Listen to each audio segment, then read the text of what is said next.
Did you know that this year was the 20th anniversary for Shojo Beat as an imprint? Well, if you didn't know, you're not alone.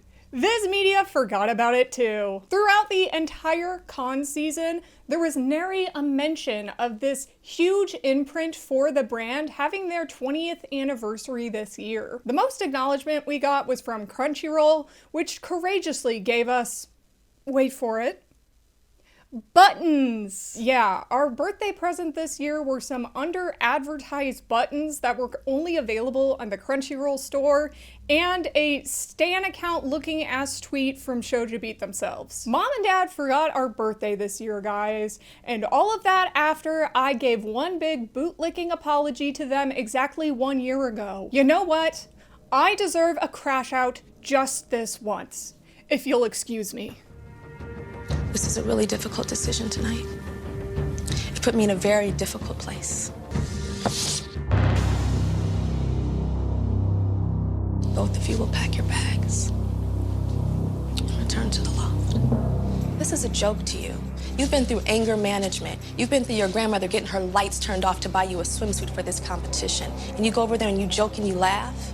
Looks can be deceiving. I'm hurt. I am. But I can't change it, Tyra. I've been... Yes, you can. You're not sick of being disappointed, Tiffany. Obviously, I am. No, you're not. If you were sick of being disappointed, you would stand up and you would take control of your destiny. I don't have a bad attitude. Maybe I am angry inside. I've been through stuff, so I'm angry. Yes, Everybody, but it's not, this is not, be okay, quiet, but Tiffany. everybody, Be quiet! What is I'm wrong not with trying you? to act, but you're not. Stop it! I have never in my life yelled at a girl like this. I was rooting for you. We were all rooting for you. How dare you? Learn something from this. Take responsibility for yourself. As per usual, I'm sure a lot of people are going to say that my reaction to this is overblown. This is all just stupid complaints from customers who would never be happy with anything they did regardless. So if you don't care about Shojo Beat and you don't want to hear someone complain about how this imprint is currently being run, then I suggest you don't watch this video. Don't subject yourself to something that's just gonna piss you off. I promise it's going to be much more worth your time to spend 20 to 30 minutes taking a walk than going to your social media platform of choice and saying that I'm an entitled prick. But for those of you who do choose to stay, I'll make sure to add in some lighthearted jokes and some good quips in there just to keep the humor up throughout the video. Here's one for you. Isn't it funny how Viz Media has 2 dedicated lines to shonen manga magazines where they license basically everything they can from those magazines, and yet Shojo Beat is just an amalgamation of random series? As a quick little introduction to those who aren't aware of what Shojo Beat is, this is a manga imprint under Viz Media that started in 2005 in tandem with a shoujo manga magazine of the same name. Launching with titles like Ouran High School Host Club, Full Moon Osagashite, and Meru Puri, Shojo Beat was many people's first foray into this demographic of manga outside of what Tokyo Pop was offering. The only difference is that Shojo Beat wasn't just good manga. It was a brand. It was recognizable. You knew that you were reading Shojo Beat manga once you saw those white spines with red text and that hot pink logo on the spine. It made it hard to forget the manga that you were reading when you knew what to look for on your library or bookstore shelves, making it a staple for young tween girls, or ones that thought they were anyway. Time to Some of my first Shojo Beat stories I ever read were series like Sand Chronicles, Blackbird, Vampire Knight, and High School Debut. Manga that have ever etched themselves into my teenhood memories, where I would request as many of the volumes as I possibly could from my library, immediately go home and sequester myself away in my room so I could read, leaving my family, my friends, and my homework behind. Sure, at the time, everyone may have been worried about my sanity, but I was too busy playing 4D chess, and YouTube didn't even exist yet. Now I'm running an empire. Okay. Ever since those years, Shojo Beat has remained an important name in manga publishing. It is the only all-shoujo manga imprint in America that has lasted through a manga boom, a recession, a second manga boom, and probably a second recession. For as long as it's endured, though, The imprint has been dwindling steadily ever since the second manga boom in both recognition and popularity. And now, after coming up on its 20th anniversary, it's pretty clear, to many fans at least, of how little effort is being put into this imprint nowadays. While Viz may have never celebrated the Shonen Jump imprint's anniversaries, Shojo Beat does have a precedent for this, so not celebrating this year is kind of a big deal, especially compared to even just 10 years ago. Flashback now to 2015, where everyone was still on Tumblr and Zooey Deschanel was not yet married to a property brother. This is also the same year when Shojo Beat was celebrating 10 years of publishing. From that year's festivities to this year's festivities, it's pretty clear what a contrast in the celebrations were. First and foremost, Shojo Beat actually had a presence on the con circuit at Viz Media's booths during Anime Expo, Otakon, and San Diego Comic-Con. There were displays of Kami-sama Kiss along with shikishi boards that were made by 42 different Shojo Beat mangaka, all to celebrate the 10-year anniversary. On top of this, goodies were also given away at the booth, like Shojo Beat calendars that celebrated the 10-year, as well as collectibles that were shipped over from Japan. That completely blows everything they did this year out of the water, not because there was little effort put into anything, but well, because they didn't do anything. At every con in 2025 that Viz Media went to, there were no displays, no goodies, no merch, nothing for the Shojo Beat 20th anniversary. You would probably not know that Shojo Beat still existed or that Viz Media even owned them if it weren't for the fact that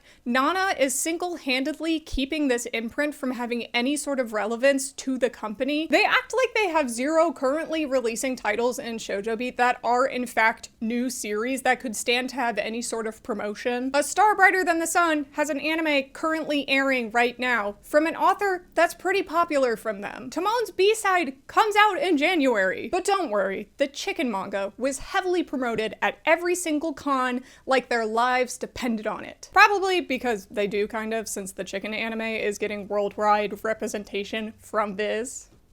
What do you get when a chicken crosses the road? More than Shojo Beat.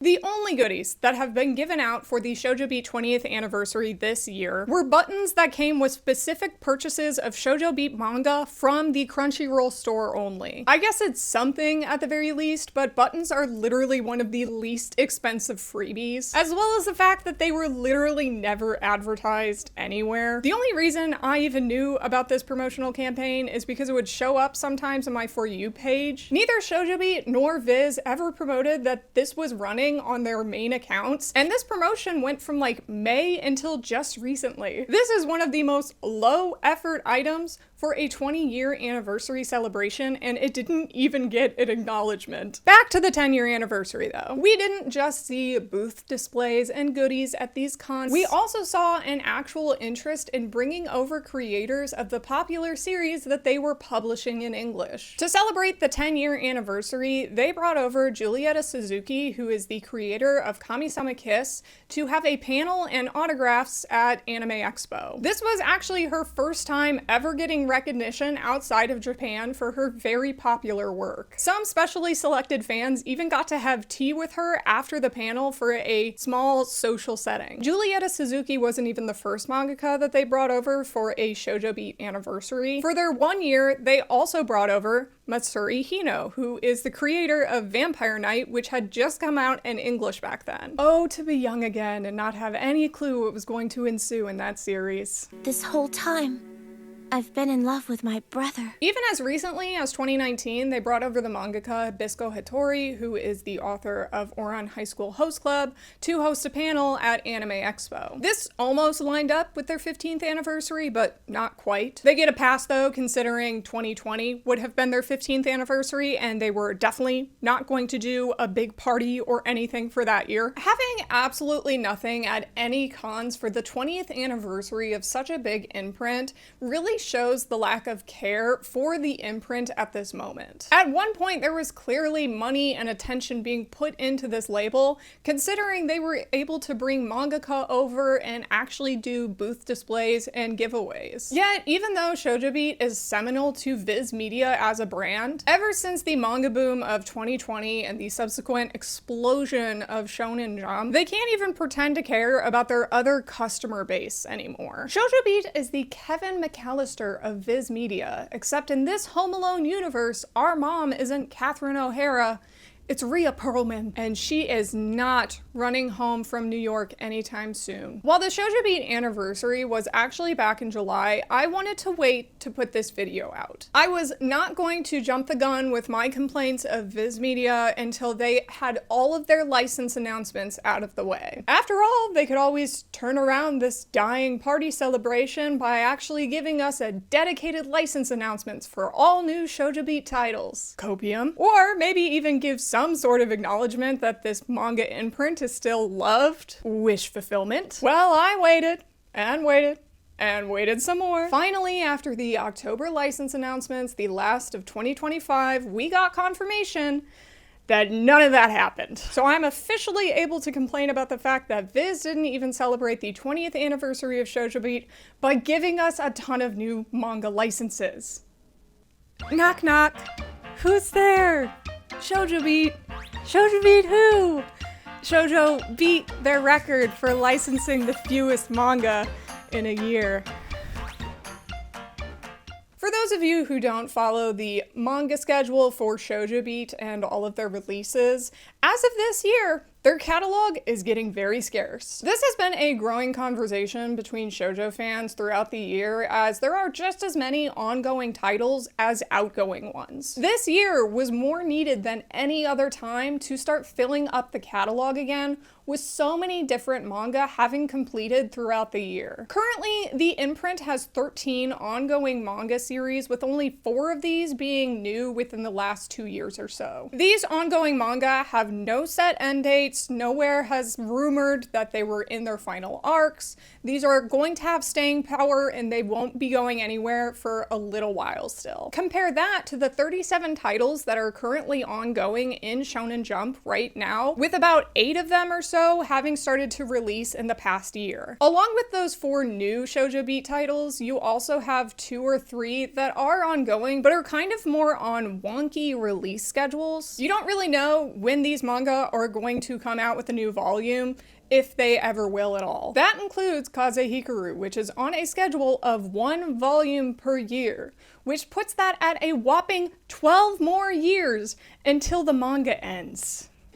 Do not laugh at that. That was not a fucking joke. You also have Idle Dreams, which has been on hiatus for a while now, and also Fushigi Yugi Byakko Senki, which has been on hiatus, but I think may have just come off hiatus. The rest of the ongoing titles we have right now are their long-running staples that have been around forever, like Natsume's Book of Friends, Skip Beat, and Snow White with the Red Hair. All of these have pretty infrequent outputs because we are already caught up with the Japanese releases, so we just have to sit around and wait until Japan gets a new volume as well. So with those 13 manga, that does put them on a very sparse output already on a yearly basis. But you next have to factor in the amount of manga that will be completing this year and in the coming year. In 2025, 6 Shojo Beat manga are going to have been completed, with 2 of them having their last volume come out this December. 6 other titles haven't finished in their physical formats just yet, but you're just kind of waiting until the last couple of volumes come out for completion. This includes The King's Beast and Queen's Quality, which both had their manga series wrap up already in their simulpub releases on the Viz Manga app, and now we're just kind of waiting around until the last volumes come out in their physical form too. Lastly, 2 more Shojo Beat titles are ending soon. We just don't know how many volumes are going to be left. Unfortunately, Yona of the Dawn is one of them, as it was just announced that there's 3 more chapters until this manga ends. It was also announced that Firefly Wedding is in its final arc right now. This means we don't know exactly when it's going to end, but we're 5 volumes behind the Japanese releases, and I'm going to imagine this series will probably end around volume 11 or 12. With all those stats, what it basically comes down to is that Shojo Beat has as many manga ending in 2026 as they will have manga releasing new volumes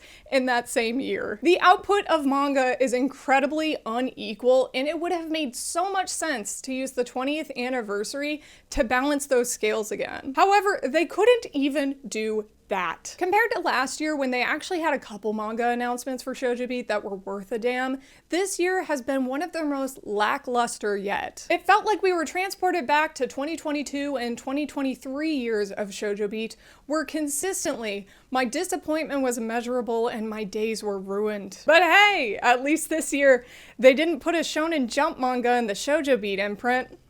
That was a funny thing that they did in 2023. Well played, Viz. You pranked me indeed.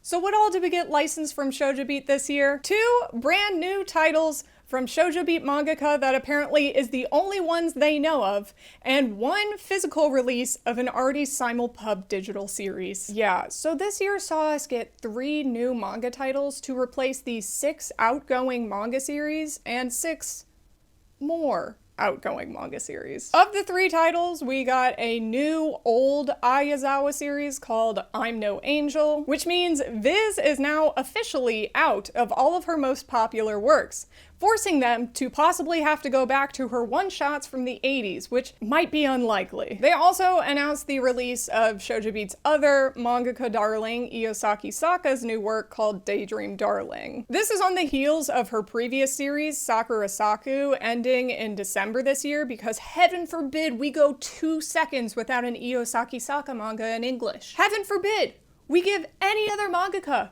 a chance to shine outside of Japan. We simply must have the next Saki Saka high school drama where the characters are not allowed to get together until the very end because she says so. I clearly have a lot of thoughts about Iosaki Saka, and this is from someone who loves Strobe Edge. The last new title they gave us was something I am actually pretty excited for, but it was more just a matter of time when they were going to release it physically, and that was Magical Girl Dandelion. This manga series ended up getting a simulpub earlier this year because there was a lot of hype for it on Twitter, mostly because it was a new Magical Girl series, less so because it was a new shoujo. I will say, at the very least, it's somewhat different from the old Shojo Beat monotony, but I'm not having a rager for this one to just move out of digital jail. Least of all, throw a big 20th anniversary celebration. Really, the most interesting thing that Shojo Beat did this year was announce variant covers for manga that they already had. The Vivienne Westwood variant cover for the Nana 25th anniversary collab was really cool to see. Whether or not Viz is like the reason this happened,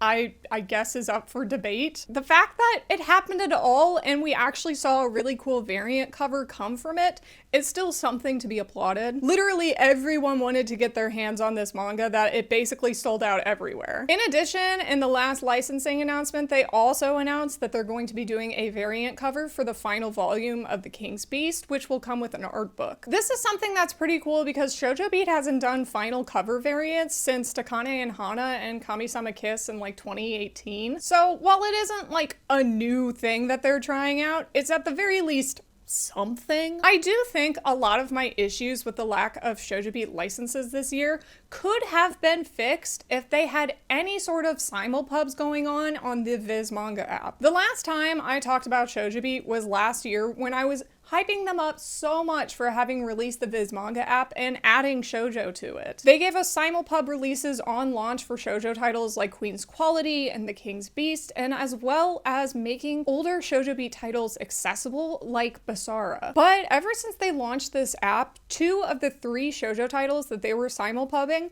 have ended, leaving Magical Girl Dandelion as both the only shoujo to be simulpubbed right now, as well as the only one they've added to the app since they launched. Which, I need to add once again, was only because Twitter hyped it up so much that they needed to take advantage of that momentum. It would not be on the app if it weren't for a random happenstance. In the meantime though, Viz made sure to add tens of new Shonen Sunday titles, and many of their physical first series now have simulpubs on the app too. Once again, not even ongoing series like A Star Brighter Than the Sun or Pink Candy Kiss have simulpubs on the app right now. What's the deal with the Viz Manga app? They have so few shoujo simulpubs, even K-Manga is doing a better job. What's the deal with that? What's the deal?